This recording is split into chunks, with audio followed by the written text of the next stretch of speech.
Hola, ¿cómo andan? Esta es la clase de laboratorio 5 del 8 del 9. Esta clase fue discutida online, pero ahora la voy a grabar para que pueda ser reproducida en diferido. En esa clase discutimos los conceptos sobre la naturaleza estadística de la emisión de fotones por diversas fuentes, y habíamos visto que esencialmente existen tres tipos de estadística: una que se corresponde con las fuentes térmicas, otras las fuentes coherentes, y por último la emisión de fotones de A1. Nosotros nos dedicamos a ver detalles sobre la fuente térmica y la fuente coherente, y más adelante en la materia vamos a ver emisores de fotones individuales. Las fuentes térmicas básicamente es la radiación de cuerpo negro, en donde uno había estudiado que la emisión depende de la longitud, depende de la temperatura. A mayor temperatura, la longitud de onda se corría más hacia el violeta. Y otro ejemplo es la fuente de descargas, la lámpara de descarga, las estrellas, el sol. En todos estos casos, lo que hay en común es que la emisión de fotones se produce decorrelacionadamente. Además, esta emisión de fotones es interrumpida por la interacción de los átomos en la fuente, como vamos a ver un poco más adelante. En las fuentes coherentes, en cambio, los átomos pueden emitir en fase gracias al proceso conocido como emisión estimulada. Eso hace que la estadística de esta fuente sea cualitativamente diferente a la de las fuentes térmicas. Por último, la emisión de fotones de A1, en general son átomos, moléculas de colorante, materiales semiconductores los que actúan como fuente, y tienen la capacidad de emitir fotones de A1 en intervalos de tiempo constantes. Entonces, en la clase vamos a ver la naturaleza estadística de emisión de fotones, vamos a hacer una clasificación de estas fuentes por su estadística, vamos a calcular las distribuciones estadísticas. Luego vamos a ver la fuente pseudotérmica, que es el modelo de fuente que nosotros vamos a usar en el laboratorio para hacer los experimentos. Y por último, dejamos la fuente de un fotón para más adelante en la materia. Bueno, normalmente entonces, cuando medimos una intensidad en función del tiempo, podemos atribuir mayor intensidad a más número de fotones, menor intensidad a menor número de fotones, y lo que reportamos es una intensidad media, o sea, la energía media de fotones por unidad de área por unidad de tiempo. La energía media la podemos describir como el número de fotones medios por la energía de un fotón, en el caso de que esta onda sea monocromática. Ahora, si en lugar de determinar la intensidad con un detector que me integra en el tiempo y solo me puedo medir la intensidad, uso un detector que es capaz de medir la llegada de cada fotón, como por ejemplo un fotomultiplicador o un fotodiodo de avalancha, lo que voy a ver es que en realidad los fotones llegan con una determinada distribución temporal. Entonces, lo que vamos a hacer es medir por cada fotón que llega un pulso eléctrico, y luego con un integrador vamos a decir cuántos fotones llegan por unidad de tiempo. ¿Está bien? Entonces, el tiempo de integración lo vamos a llamar T, es el tiempo en el que el detector cuenta fotones, y vamos a medir un número de fotones medio por unidad de tiempo, y lo vamos a poder relacionar con la intensidad media, pero además vamos a tener una distribución de probabilidades de encontrar estas n cuentas en el intervalo de tiempo delta t, mayúscula. Esa probabilidad está relacionada con las fluctuaciones de intensidades, y eso es lo que vamos a hacer en el resto de la clase, relacionar cómo son las fluctuaciones de intensidades con la distribución de fotones en un stream temporal, con la distribución de probabilidades. Entonces, vamos a empezar con un ejemplo muy fácil en el cual yo digo que tengo una fuente con fotones, que emite fotones de un electronvolt y que tiene una potencia de 1 nanowatt. Entonces quiero estudiar cuántos fotones llegan a este detector, este click detector, que detecta idealmente un clic cada vez que llega un fotón. ¿Cuál es el flujo de fotones que llegan al detector? Entonces, habíamos dicho que el número medio de fotones se relaciona con la intensidad a partir del área del detector, el tiempo de integración y la energía de los fotones. Luego podemos decir que intensidad por área es potencia. Entonces, la energía de estos fotones es un electronvolt, es decir que h barra omega es un electronvolt. Acá les dejo la conversión que es muy sencilla para pasar a longitud de onda. La energía en electronvolt, si escribo que nu es c sobre lambda, a partir de la relación de dispersión de fotones en vacío, por ejemplo, H por C es 1240 electronvolt por nanómetros, entonces hace muy fácil hacer esta conversión. Básicamente lo que estoy diciendo es que estos fotones de un electronvolt ahora tienen 1200 nanómetros, 1240 nanómetros, o sea, son fotones de 1.2 micrones más o menos.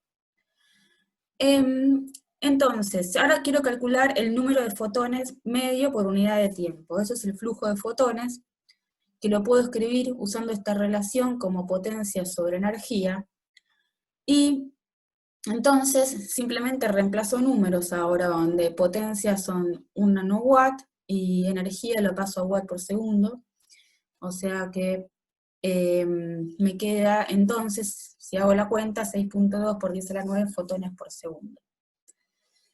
¿Qué me dice esto? Me dice que en un segundo tengo 6.2 por 10 a la 9 fotones, y si multiplico por la velocidad de la luz, ahora tengo que estos fotones están desparramados en una longitud de 3 por 10 a la 8 metros. O sea que lo que estoy diciendo es que en 3 por 10 a la 8 metros, una distancia bastante larga, tengo 6.2 por 10 a la 9 fotones. ¿Está bien? Están bastante expandidos espacialmente. Entonces lo que puedo decir, bueno, es entonces en un metro tengo, simplemente hago el cociente, número de fotones por la distancia espacial, tengo 20.67 fotones. Lógicamente, este 20.67, el punto 67, viene de que estoy haciendo una media, y eso ya me da que me da la indicación de que lo que voy a ver es una estadística, porque en realidad el número de fotones uno sabe que es o tengo un fotón o tengo 0 fotones, ¿está bien? Entonces tengo 20 fotones o tengo 21 fotones. Entonces esos son 20.67 en valor medio. Simplemente para hacer una cuenta más fácil, voy a calcular cuánto tengo en 1.5 metros, y eso regla de 3 simple me da 31 fotones. Entonces ahora lo que voy a hacer es distribuir esos 31 fotones en 31 casillas, ¿está bien? Y eso es este vector que yo tengo acá primero, por ejemplo, en donde tengo los 31 fotones distribuidos en estas 31 casillas. Y lo que veo es que no tengo una única forma de distribuir esos 31 fotones en las 31 casillas. De hecho, lo hice de 3 formas diferentes. Y lo que veo es que en el primer caso, donde tengo la media, que es 1, la desviación estándar me da 1.2, por cómo los distribuye en ese vector de 31. Si lo hago en el segundo caso, lo distribuí de otra manera, la media me da 1, la desviación estándar me da aproximadamente 1. Y en el último caso puse 1 en cada casilla, lo que sería análogo a la fuente que puede emitir de un fotón, y tengo media 1 y desviación estándar 0. ¿Está bien? Eso lo que me está diciendo es que tengo 3 tipos de estadísticas diferentes. En el primer caso tengo que la media es mayor que la raíz del número, y eso es un indicio de que tengo una distribución superpoissoniana, o sea, más ancha que la poissoniana. En el segundo caso tengo que el delta n, que la desviación es raíz del valor medio, y eso corresponde con una poissoniana. Y en el último caso tengo que la desviación es mucho menor que la raíz del valor medio, y eso es una subpoissoniana, y ahora vamos a ver estas estadísticas. Entonces, si se fijan, lo que está cambiando en cada tira de vectores es cómo fluctúan los fotones por unidad de tiempo, pero la media sigue siendo la misma. Entonces, las fluctuaciones de intensidad me dicen cuál es la distribución estadística de los fotones en esas estadísticas de estos fotones que llegan al detector, ¿está bien? Entonces, ¿cómo detectamos fotones? Bueno, es importante que uno sabe que detectar se detecta cuando uno interactúa con un material. Entonces, cuando vemos fotones en el rango óptico, usamos normalmente un fotomultiplicador o un detector de avalancha. Yo me voy a enfocar en fotomultiplicador por ahora, porque es lo que van a usar ustedes en el laboratorio remoto. El fotomultiplicador esencialmente tiene primero un fotocátodo. Ese fotocátodo funciona con el efecto fotoeléctrico, es decir, que llega un fotón y ese fotón, si tiene la energía suficiente, va a lograr desprender un electrón y sacarlo del material. Todo lo que viene después es un arreglo muy inteligente para poder colectar esos electrones y amplificarlos. ¿Está bien? O sea, tengo un electrodo que simplemente es para enfocar los electrodos en este primer dinodo, los electrones, perdón, cuando el electrón choca con el primer dinodo, desprende más electrones, estos electrones son acelerados al segundo, cuando estos electrones chocan con el segundo, producen más electrones, y de esa forma se va produciendo una avalancha de electrones, que finalmente la puedo colectar con una resistencia, y lo que voy a medir en definitiva es una corriente.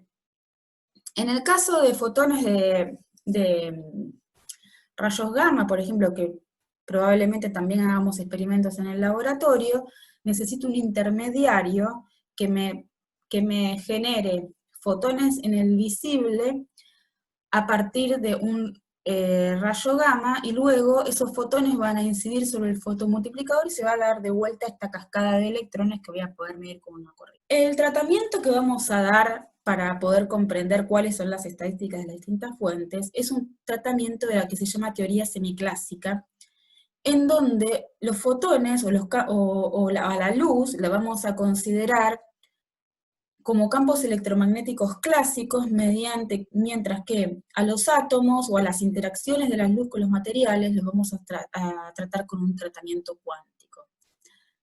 En la teoría semiclásica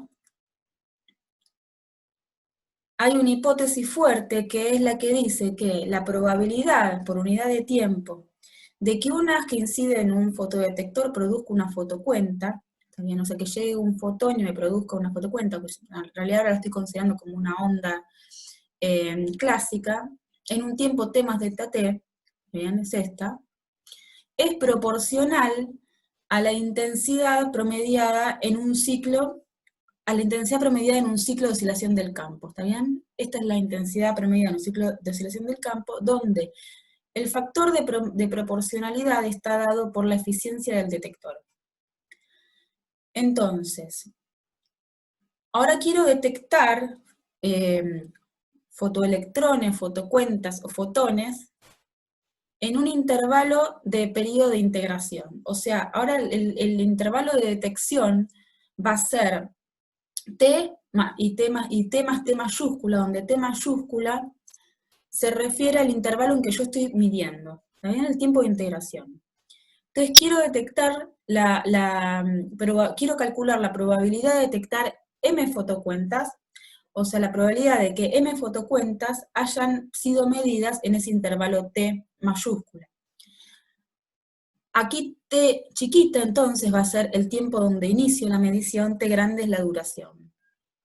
Entonces, esa probabilidad se calcula a partir de la fórmula de Mandel, perdón, la probabilidad de medir en un tiempo t, de medir m fotones en el tiempo de medición, ahora esta, se calcula a partir de la fórmula de Mandel. No vamos a hacer la deducción de la fórmula de Mandel acá porque no es el objetivo, pero la fórmula de Mandel relaciona entonces la intensidad, la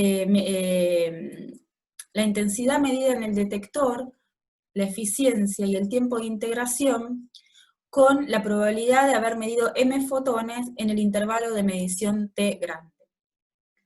Ahora, esa intensidad, si yo tengo la intensidad instantánea, que es I de tau en este caso, esta es la intensidad promediada en un ciclo del campo. Si yo ahora quiero calcular cuál es la intensidad medida en el tiempo de integración, lo que tengo que hacer es promediarla entre t y t más delta t. ¿Está bien? Yo hago este promedio entre t y t, perdón, más t mayúscula, y divido sobre t de la intensidad promediada en un ciclo del campo, y eso me da la intensidad que hubiera medido el detector. Bueno, entonces, lo que se puede probar es que si yo reemplazo la intensidad, que es la intensidad promediada en el detector para un tiempo diferente de inicio, para un tiempo arbitrario, en realidad de inicio t chiquita, la fórmula de Mendel se puede llevar a esta forma, en donde ahora, en lugar de hacer promedio sobre repeticiones experimentales, que es esta parte de la ecuación, o sea, para cada tiempo inicial yo hago un promedio de los datos que obtengo, hago un promedio sobre las fluctuaciones de intensidad. Fíjense que esta cuenta es un promedio sobre las fluctuaciones de intensidad, porque la I de T es la intensidad promediada en un ciclo del campo, y la I de T grande es la intensidad promediada, es esa intensidad promediada en el tiempo de integración del detector. Bueno, y esta es la base de la teoría de semiclásica de detección. Entonces, yo lo que quisiera hacer ahora es hacer una revisión de las fuentes que vamos a tratar en el laboratorio, mostrándoles adelantadamente algunos resultados que van a ver en cuántica y comparándolos con los resultados que ustedes obtendrían usando la teoría semiclásica de detección. Entonces la idea no es que ustedes se aprendan los cálculos de cuántica, porque eso lo van a estudiar después, pero les voy a mostrar los resultados anticipadamente.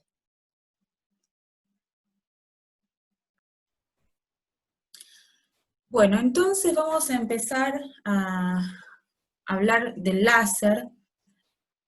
Habíamos dicho, o les había dicho que el láser podía emitir coherentemente gracias al fenómeno de emisión estimulada. Hagamos primero una revisión de qué es el fenómeno de emisión estimulada de manera muy somera. Tenemos, por ejemplo, dos estados electrónicos de un material, que cuando este material absorbe un fotón, el electrón que está en el estado de energía más baja puede ascender al estado de energía más alta.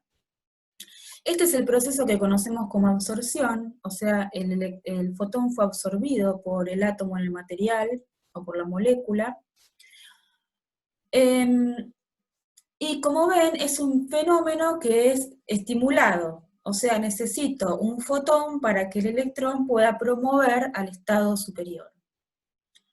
Cuando este electrón decae nuevamente, porque el estado de energía más baja es más favorable, energéticamente hablando, vuelve a reemitir un fotón.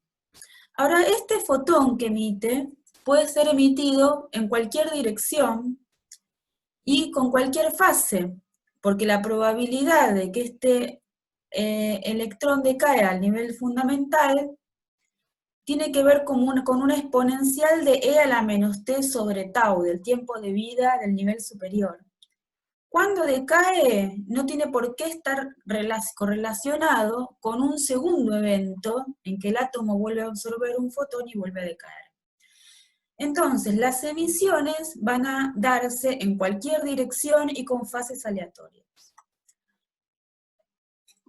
Este proceso está típicamente presente en todos los materiales, pero hay maneras de hacer que prevalezca el fenómeno de emisión estimulada sobre el de emisión espontánea. O sea, esto sería absorción estimulada, este proceso sería emisión espontánea, y vamos al de emisión estimulada, que es el que está aquí en el último cuadro.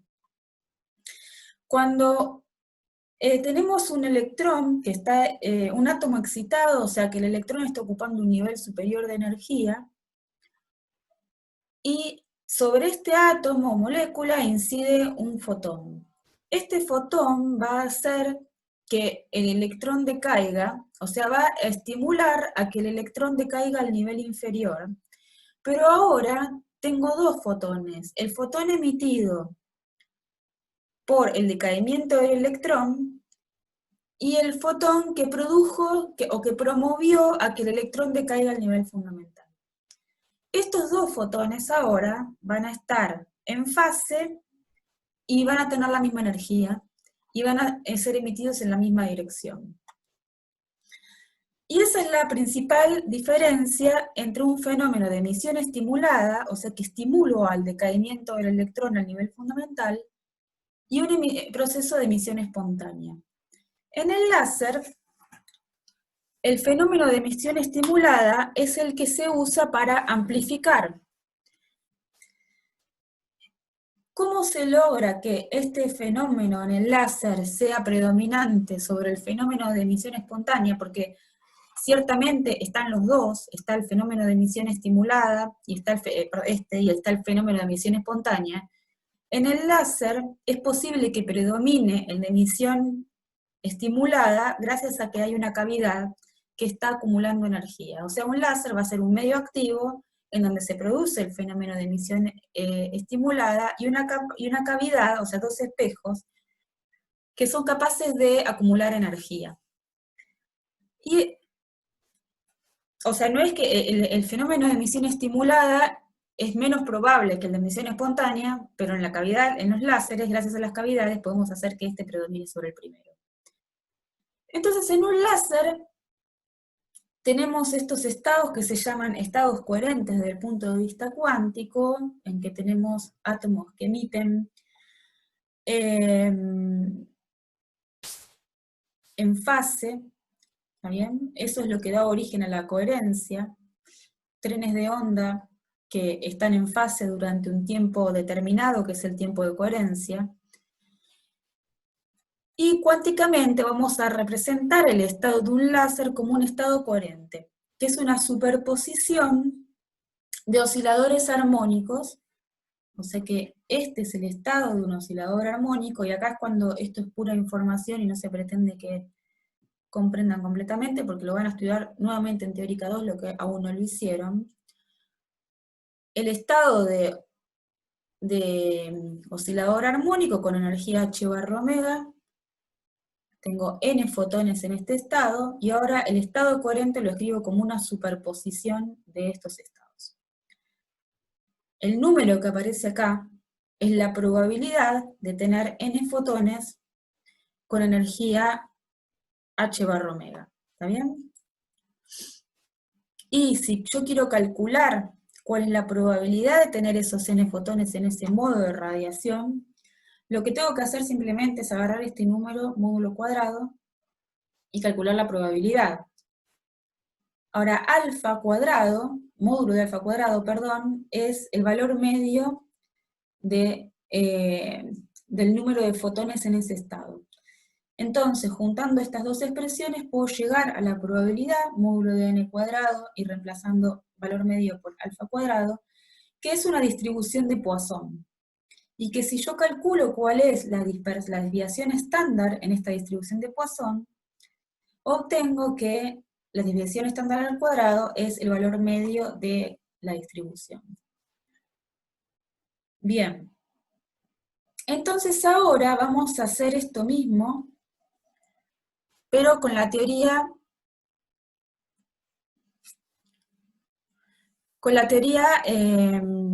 semiclásica de detección. En ese caso, vamos a considerar al campo como una onda plana. Sabemos que la intensidad de una onda plana es módulo de 0 cuadrado. Queremos calcular entonces qué intensidad media mediría un detector en un intervalo de tiempo t, pero como esta intensidad es constante, esta integral no tiene mucho sentido y me da directamente nuevamente el I0. Ahora, si recurrimos a la fórmula de Mandel, en lugar de poner I de tiempo inicial, tiempo de medición, aquí colocamos el I0, y aquí lo mismo, y lo que observamos es que entonces hacer este promedio sobre distintas instancias iniciales o repeticiones experimentales ya no tiene mucho sentido. Y si usamos que el valor medio de fotones va a estar dado por la eficiencia del detector por la intensidad por el tiempo, está bien, esto es un resultado que vimos al principio, lo que obtenemos aquí es que la distribución, o sea, el número de fotones, la probabilidad de medir m fotones en el intervalo de tiempo t es al igual que en la cuenta cuántica, una distribución de Poisson. Bien, después vamos a ir sobre detalles y programaciones sobre cómo son estas distribuciones. Ahora permítanme pasar a la fuente de radiación térmica, o que es la radiación de cuerpo negro, que como dije anteriormente es una fuente de tipo luz caótica, parcialmente coherente, y esto es porque las emisiones están dominadas por la radiación espontánea, por la emisión espontánea, o sea, no hay correlación entre diferentes emisiones, no hay correlación entre distintos átomos que emiten fotones en distintas direcciones y con distintas fases. Bien, entonces, el resultado que que ustedes estudiaron en Física 4 es que la radiación de cuerpo negro tiene una densidad de energía media en modos de frecuencia omega, que está dada por esta función o distribución, y que fue la solución de Planck a la catástrofe ultravioleta por la ley la ley de Rayleigh-Jeans. Y que uno obtenía una emisión que dependía de la temperatura, o sea que a medida que aumentaba la temperatura, la longitud de onda del máximo se corría hacia el violeta. Entonces tenemos estos átomos que están emitiendo, pero que están en equilibrio térmico. Y esa es la suposición que vamos a hacer para calcular la distribución de probabilidad, que como son átomos en equilibrio térmico va a ser una distribución de Maxwell-Boltzmann. Entonces tengo que la probabilidad es una distribución de Maxwell-Boltzmann, y aquí tengo la normalización sobre todos los casos posibles, que es simplemente exponencial de E a la menos energía sobre KT. Ahora, acá la cuestión está en escribir quiénes son las energías, y desde el punto de vista cuántico estas energías se corresponden a las cuantizaciones del campo electromagnético. Este es un resultado adelantado. Y la cuantización del campo electromagnético tiene energías que viene en cuantos de energía h barra omega. Entonces, si yo uso esta energía y la reemplazo en la distribución de Maxwell-Boltzmann, obtengo esta expresión. No vamos a hacer las cuentas en detalle porque no es el objetivo, pero si en esta distribución calculo el valor medio de fotones, o sea, de cuántos fotones tengo con frecuencia, cuál es el número de ocupación que tengo con energías h barra omega, lo que obtengo es que este factor, que es el mismo que aparecía acá, es el número medio de fotones, y por lo tanto, reemplazando el número medio en esta expresión, obtengo esta distribución de probabilidad, que es una distribución de probabilidad que se llama de Bose-Einstein para fotones en equilibrio térmico. Entonces, es la distribución de Bose-Einstein. Acá los fotones son partículas indistinguibles que no necesitan cumplir el principio de exclusión de Pauli, y de aquí es donde sale toda esta teoría. ¿Está bien? Ahora bien, vamos a nuestras cuentas semiclásicas. Y en nuestras cuentas semiclásicas, lo que habíamos dicho es que tengo una lámpara gaseosa que está compuesta por átomos. Estos átomos emiten, y emiten por el proceso de emisión espontánea, ¿está bien? O sea que emiten totalmente correlacionadamente. Dos átomos van a emitir a distintos tiempos, van a emitir en distintas direcciones. Decaimientos del mismo átomo en tiempos diferentes van a estar decorrelacionados. Tengo un número grande de átomos, y que van a estar todos emitiendo en distintas fases. Además, cuando interactúan, que la interacción se da por choques, en este caso,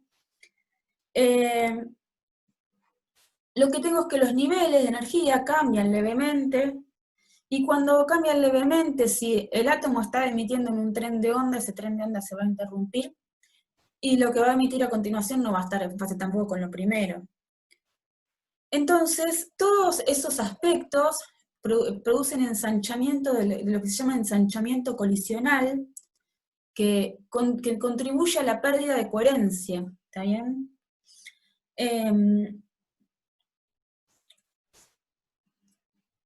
Por otro lado, estos átomos están en movimiento, con lo cual también hay corrimientos de frecuencias por efecto Doppler, y todo eso contribuye a que la coherencia de esta fuente por lo general sea muy baja. No tengo un tren de ondas que está en fase con otro durante un tiempo considerable y medible. Estos tiempos por lo general son cortos, menores a los picosegundos. Entonces, en nuestra formulación semiclásica vamos a considerar que emiten ondas planas, o sea, tenemos que considerar a los campos como si fueran campos clásicos, o sea, considero que son ondas planas, cada uno emite con una onda plana con una fase totalmente aleatoria, y esto significa que el campo total va a ser la sumatoria de esos campos, y ahora esta función, que son E a la I fase aleatoria, toda esta parte la puedo escribir como módulo y fase, con lo cual el campo que yo voy a medir es E a la menos I omega t, la parte temporal la dejamos tranquila, la frecuencia de medición, pero tengo un beta de t que es una variable estocástica, porque si todas las fases son aleatorias, la fase de beta de t también va a ser aleatoria. Entonces tengo beta en módulo y fase, y como es de esperar que aparezcan todas estas fases para un lado y para el otro, también positivas, negativas, complejas, reales, es de esperar que en valor medio el módulo de beta sea 0, y que tenga la función de fase aleatoria. Ahora, la intensidad es proporcional al módulo del campo cuadrado. Entonces, si bien el módulo de beta va a ser 0, la intensidad tiene módulo de beta cuadrado que en valor medio no necesariamente va a ser 0. ¿Está bien? Entonces, finalmente lo que uno va a medir son fluctuaciones en la intensidad, y estas fluctuaciones van a ser del orden del tiempo de coherencia. Y por supuesto tengo un valor medio, y este valor medio es lo que uno detectaría con un detector de integración de tiempo largo, o con un detector que no cuente fotones, pero la pregunta que nos queremos hacer es qué pasa si logramos medir en tiempos que sean más cortos o más largos que el tiempo de coherencia. Y esa es la pregunta que vamos a tratar de resolver ahora. Ya vimos que desde el punto de vista cuántico tenemos la distribución que se llama de Bose-Einstein, y vamos a graficar estas distribuciones con programas de computación. Entonces empecemos con tiempo menor que tiempo de coherencia. Habíamos dicho recién que el valor medio de beta de t promediado en el tiempo va a dar 0, y que solo tengo estas fases que son totalmente aleatorias. Entonces vamos a suponer que están distribuidas con una función gaussiana, que es esta, ¿está bien? El tamaño de estas variaciones, o sea, la dispersión de estos datos, va a estar dado por 2 sigma cuadrado igual a n, y lo que vamos a hacer entonces es calcular el valor medio de la intensidad con esta distribución de probabilidad para beta. Entonces, el valor medio de la intensidad es el valor medio temporal del campo por el campo conjugado, y eso termina siendo, esta constante siempre queda intacta, y nos queda el valor medio temporal del beta cuadrado, que si usamos esta distribución nos da que es n, entonces nos queda que es n por módulo del campo al cuadrado. Usando esta expresión, que es n por módulo del campo al cuadrado, y lo reemplazamos aquí, lo que tenemos es una distribución de probabilidad para las intensidades que es exponencial. Entonces, si tenemos la distribución de probabilidad para las intensidades, o sea, esto sería la probabilidad de medir intensidades entre I y I más delta I, Vengo a la fórmula de Mandel, ahora en su versión integral en intensidad, integral en fluctuaciones, coloco aquí la probabilidad, y lo que obtengo es, si hago la cuenta, es nuevamente la distribución de Bose-Einstein. Bien. Entonces, si el tiempo es menor que el tiempo de coherencia, tenemos la distribución de Bose-Einstein, y si la miramos graficada, la curva azul es para valor medio de igual a 0, y cuando aumento el valor medio, esta curva se va achanchando, achatando y achanchando. ¿Está bien? Si miramos ahora para tiempos mayores que el tiempo de coherencia, la cuenta es mucho más sencilla. Nuevamente, si tenemos el tiempo mayor que el tiempo de coherencia, ahora el promedio no depende del tiempo inicial, porque después de tantas fluctuaciones uno podría decir que el tiempo inicial ya no es importante, sino todas las fluctuaciones que pasaron en el camino. Por lo tanto, esta integral ahora, como no depende del tiempo inicial, termina siendo la intensidad media en el periodo t, ¿bien? Que va a ser siempre la misma independientemente del intervalo t que yo tenga. Si coloco esta intensidad en la fórmula de Mandel,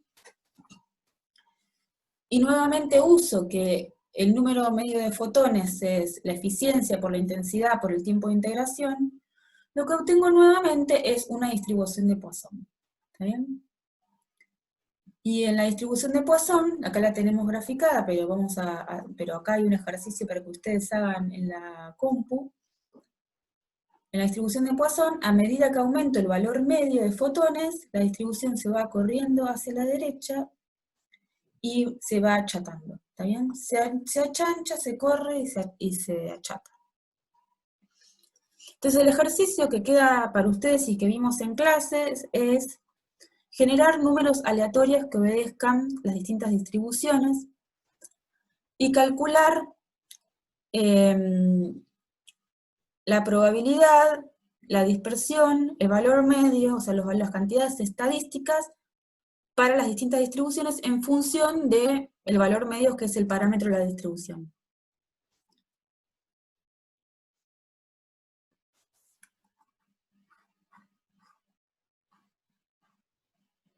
Bueno, finalmente, como resumen, tenemos que la fuente térmica para tiempos mayores de que el tiempo de coherencia es la distribución de Poisson. La fuente térmica para tiempos menores de coherencia es la de Bose-Einstein. La fuente coherente, que es el láser, es Poisson. La fuente de un fotón la vamos a dejar para más adelante. Y la pregunta que nos hacemos es, si dijimos que esos tiempos de coherencia son tan cortos, o sea, menores que 10 a la menos picosegundos, menores que 10 picosegundos, y en el laboratorio no tenemos forma de medir para tiempos menores que el tiempo de coherencia, aparentemente, cualquiera sea la fuente que yo use, voy a estar midiendo la distribución de Poisson. Entonces la pregunta es, ¿qué truco podemos usar para poder medir una distribución del tipo de Bose-Einstein y estudiar las características de cómo están esos fotones ubicados en el tiempo para que den como resultado la distribución de Bose-Einstein? Bueno, terminamos con la primera parte de la clase y luego seguimos con la fuente pseudotérmica, que es la solución que le damos experimental para comprender estos tipos de estadísticas.